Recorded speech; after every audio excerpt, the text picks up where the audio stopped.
Today, I'm just going to continue really what Annette Williams was talking about at our last service last Sunday, just sort of about continuing talking about dealing with change. And the focus that I chose was to, interestingly enough, talk about the lessons that we learn from winter weather and from being in the cold. And a lot of those lessons have to do with how we deal with change and how we deal with our circumstances. So last night, me and my kitty were all curled up nice and cozy, and we watched the Kansas City team beat Miami, woohoo, in the wild card game. And at the beginning of this game, all the reporters were talking to Patrick Mahomes and to the coach and saying, "Oh, it's going to be the fourth coldest uh, football game in history, and blah blah blah, and it's going to be so cold, and so on and so forth. And how are you going to deal with this?" And the reply was, "That's not our concern. Our concern is our game plan. Period." And just didn't even talk about the weather. And I really think that one of the reasons that Kansas City was able to win that game was that was their focus. Instead of worrying about the weather or what kind of equipment they had to have for the weather, that was taken care of. That's what the coaching staff and all of the support people took care of, as far as clothing and keeping warm and all of that sort of thing. But their concern was sticking with the game plan regardless of the weather. The weather was something they couldn't do anything about. So why focus on that? Focus on what you can actually control.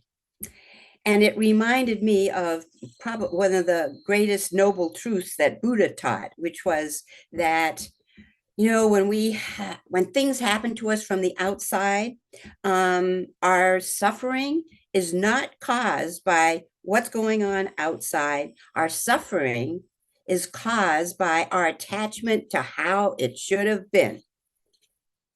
And that is probably one of the best lessons that winter teaches us, simply because it's a metaphor. We think we're cold.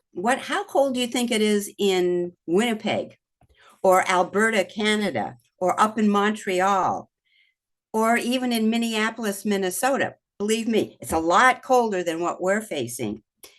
And there's two ways to deal with it. One is to, resist it and think, "Oh, I hate cold weather and I hate being all trapped in my house and so on and so forth. And I'm afraid that the pipes might burst." And of course, weather people on television have a field day with all of this because they can finally be really important, which is what they need. That's their job.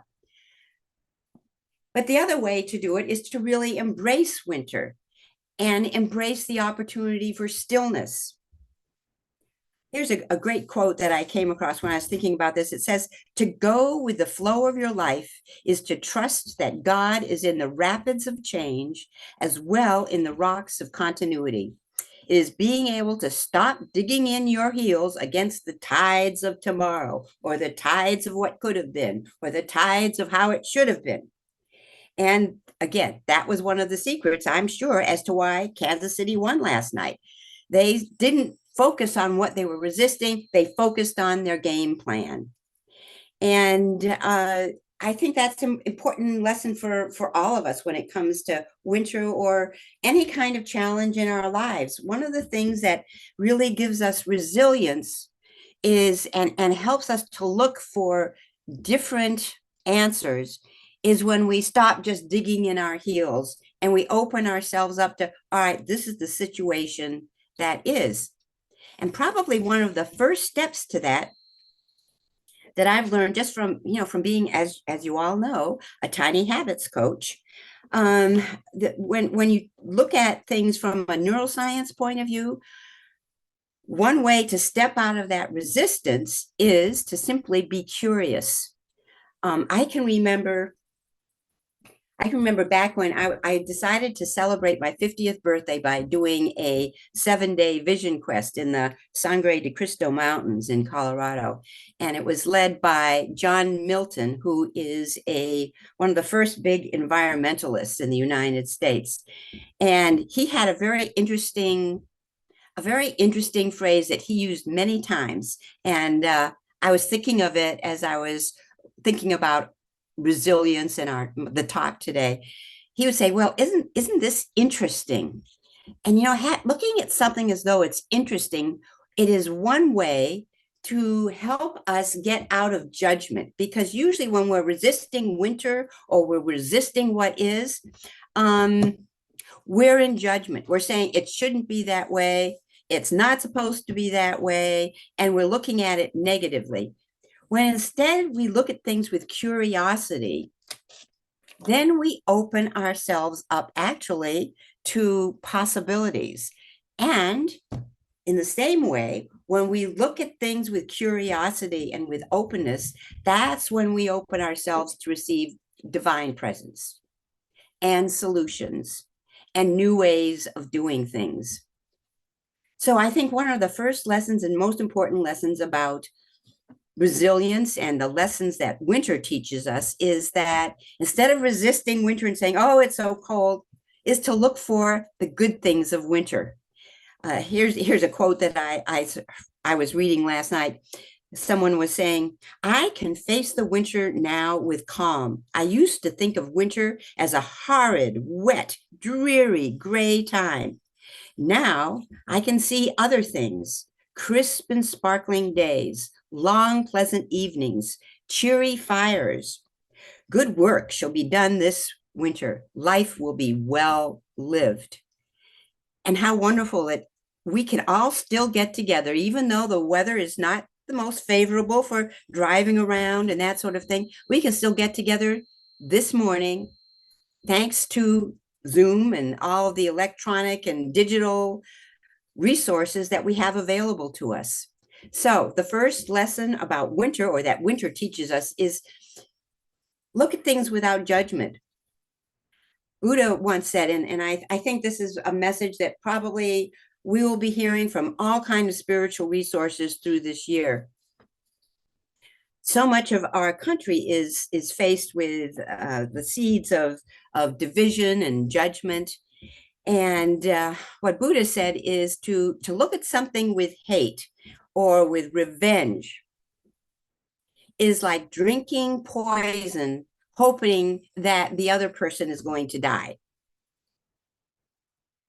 So much of spirituality in these times has got to be about living our own lives and putting joy into divine mind, into the mind of earth.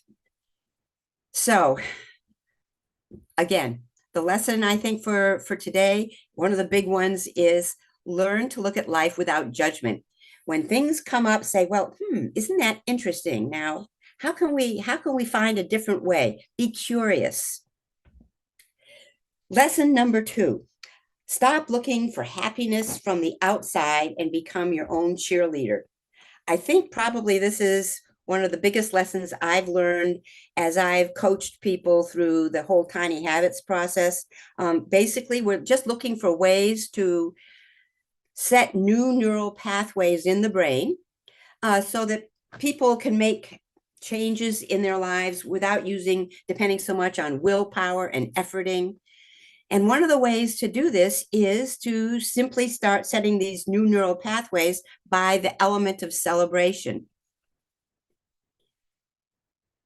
Celebration. Now, a lot of times when we hear about celebration, as far as spirituality goes, we think of celebration from the point of view of being grateful, gratitude, writing down 3 things at the end of the day that you're grateful for, even coming together as we were opening the service, looking outside and seeing this crisp coldness outside and being grateful that we have nice warm houses to be in and digital connections that we have when we can't be present with each other in person.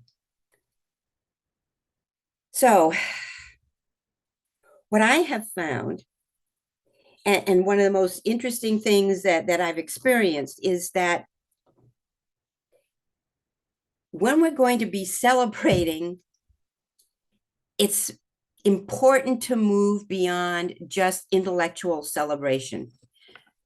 I'm sitting here talking about celebration, and I'm sitting perfectly still, and it's pretty much for each of us, as I say these words, it's an intellectual thing.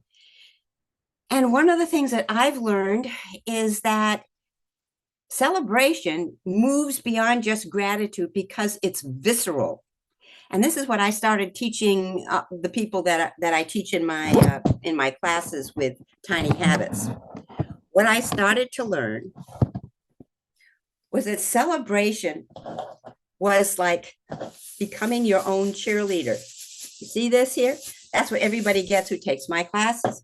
And the reason is, when we are viscerally celebrating, that is what sets new neural pathways. That's what gives us the opportunity to look at life differently. But most importantly, it's those little celebrations that we do during the day that give us self-confidence, that build up our self-esteem, that really create happiness. So one of the things I would challenge you to do this afternoon, as you go through your afternoon, decide what three things would make you feel cozy and warm and embrace winter instead of resisting it. Think of those three things. I'm going to just pause for a minute.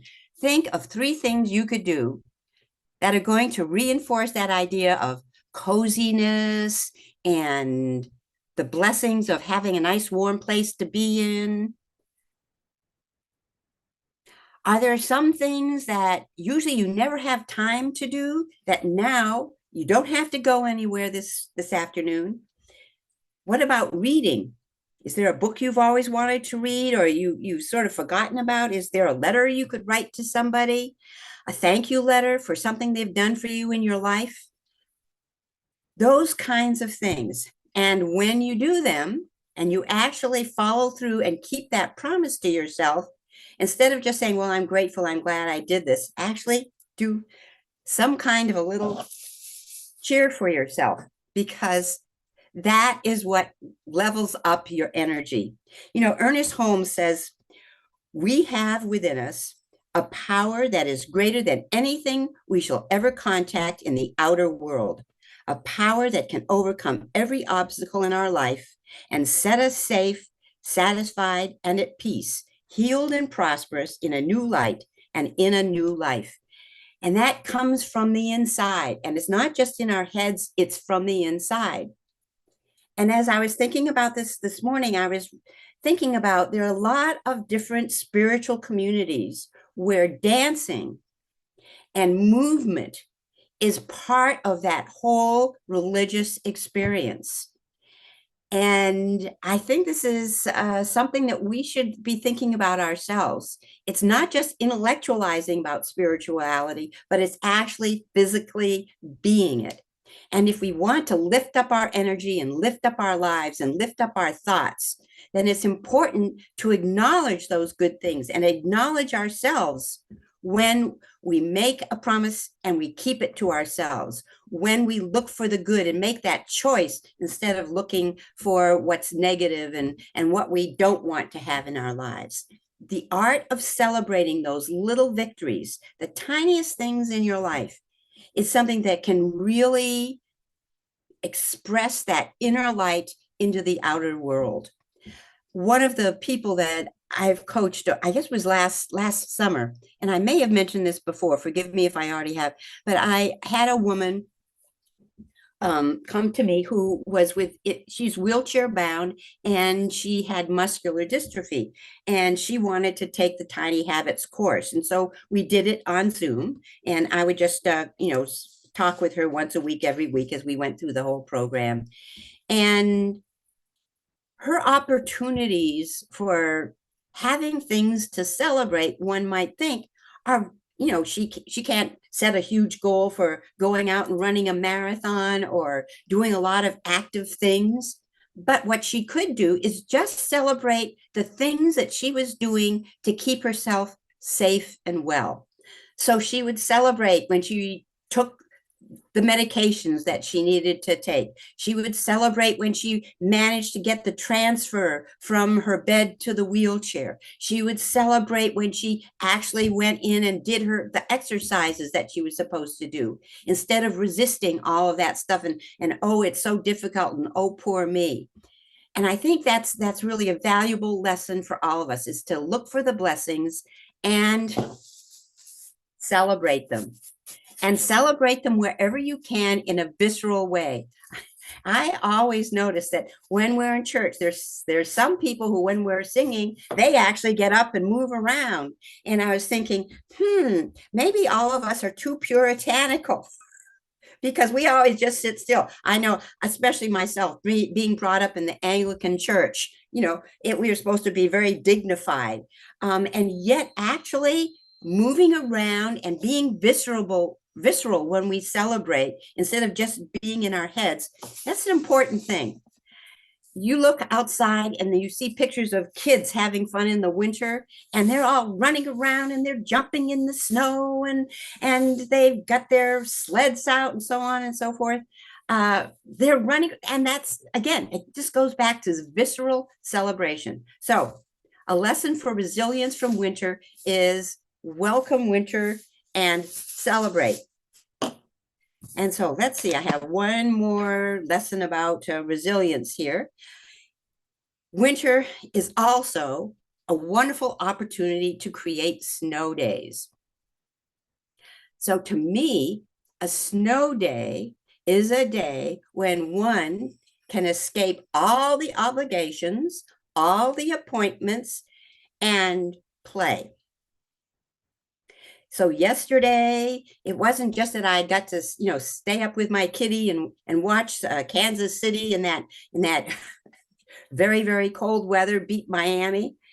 What else do we do? Well, in my family, the big thing is we make bread because there's nothing like the smell of fresh bread baking in the oven and filling your whole home with that wonderful smell. And I made golden lentil coconut soup. And I wore my warmest sweaters. It's time to really embrace this cold.